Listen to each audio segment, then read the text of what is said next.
बिस्मिल्लाहिर्रहमानिर्रहीम। अस्सलाम वालेकुम वरहमतुल्लाहि वबरकातुहू। उम्मीद करती हूँ कि तमाम देखने वाले खैर वाफियत से होंगे, अल्लाह ताला की रहमतों के साए में होंगे। तो मेरा उन्वान अहादीस नबी सल्लल्लाहु अलैहि वसल्लम मौजू चल रहा था मखलूक़ात की इब्तिदा का बयान, जिसका हवाला बुखारी शरीफ की किताब। तो आज की हदीस है कि सहाबी सहल बिन साद सादी रज़ियल्लाहु तआला अन्हु बयान करते हैं कि एक मरतबा रसूलुल्लाह सल्लल्लाहु अलैहि वसल्लम ने इरशाद फरमाया, जन्नत में एक कोड़े की जो जगह है वो दुनिया और उसमें जो कुछ भी है उन तमाम से बेहतर है। सुबहान अल्लाह। और इसी तरह एक दूसरी हदीस मुबारका में सहाबी हज़रत अनस बिन मालिक रज़ियल्लाहु तआला अन्हु बयान करते हैं कि रसूलुल्लाह सल्लल्लाहु अलैहि वसल्लम ने इरशाद फरमाया कि जन्नत में एक ऐसा दरख्त है कि जिसके साए में कोई सवार 100 साल तक चल सकता है, फिर भी इसके फासले को तय न कर सकेगा। सुबहान अल्लाह।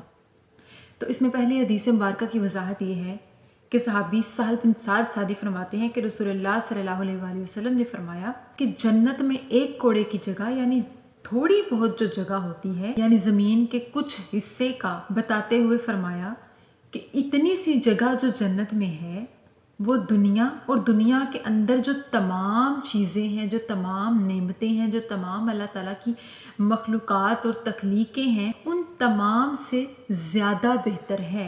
सुबहान अल्लाह। बेशक जन्नत अल्लाह ताला की बेहतरीन तख्लीक़ है और जन्नत में पाई जाने वाली तमाम नेमतें ऐसी आला और ख़ूबसूरत और सुकूनदेह हैं कि जिनसे हमारी आंखों को ठंडक पहुँचेगी, जिनसे ईमान वालों को यानी अहले जन्नत को देख के ठंडक पहुँचेगी। ख्वाह वो कोई ज़मीन का टुकड़ा हो यानी किसी जगह का हिस्सा हो, या वो फल मेवा जात हो, या फिर वो कोई घर हो या कोई नहर हो।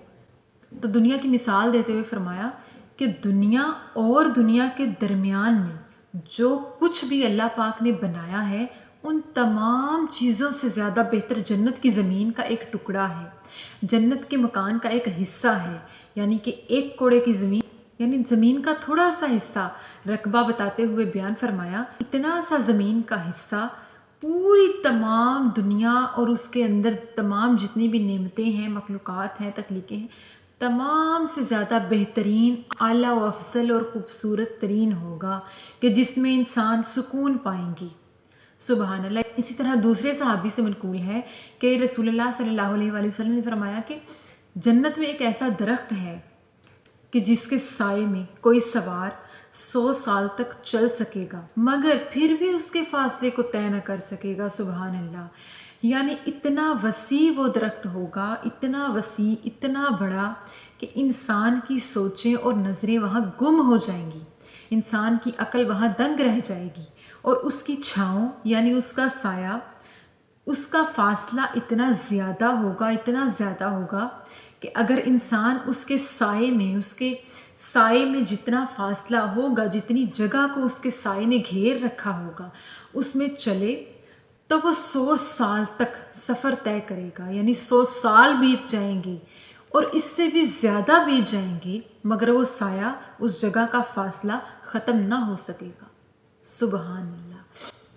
जैसे मिसाल के तौर पे जब भी कोई मुसाफिर कहीं से गुज़र रहा हो और वो जब किसी दरख्त की छाँव और साए में से गुज़रता है तो वो उतनी देर के लिए सुकून और ठंडक महसूस करता है जितनी देर तक उसके ऊपर साया हो।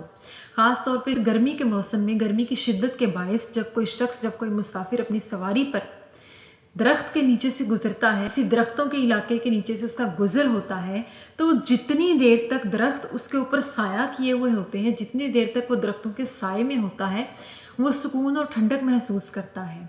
लेकिन जैसे जैसे वो सवार अपनी सवारी को लेकर फासला तय करता जाता है, वो छाँव, वो दरख्त का साया बहुत जल्दी ख़त्म हो जाता है, यानी कुछ ही मिनटों में ख़त्म हो जाता है। तो इसी तरह जन्नत के एक दरख्त के साए के बारे में बताया कि जन्नत का एक दरख्त इतना बड़ा और सायादार और वसी होगा कि उसकी छाँव यानी उसके साए को जब कोई सवार तय करने लगेगा, उसके साए में जाकर जब कोई शख्स सुकून महसूस करेगा तो उसके फासले को तय करते करते 100 साल गुजर जाएंगे और वो उसके फासले को तय न कर पाएगा बल्कि इससे भी ज़्यादा उसका फासला होगा।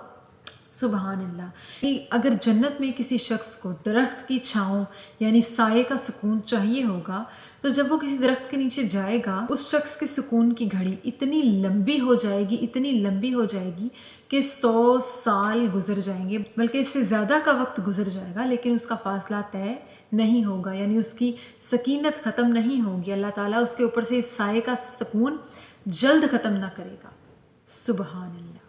تو اللہ تعالیٰ سے دعا ہے کہ اللہ پاک ہمیں دنیا میں اچھے اعمال کرنے کی توفیق عطا فرمائے اور آخرت میں ہمیں جنتیوں میں سے کرے۔ آمین ثم آمین۔ شکریہ۔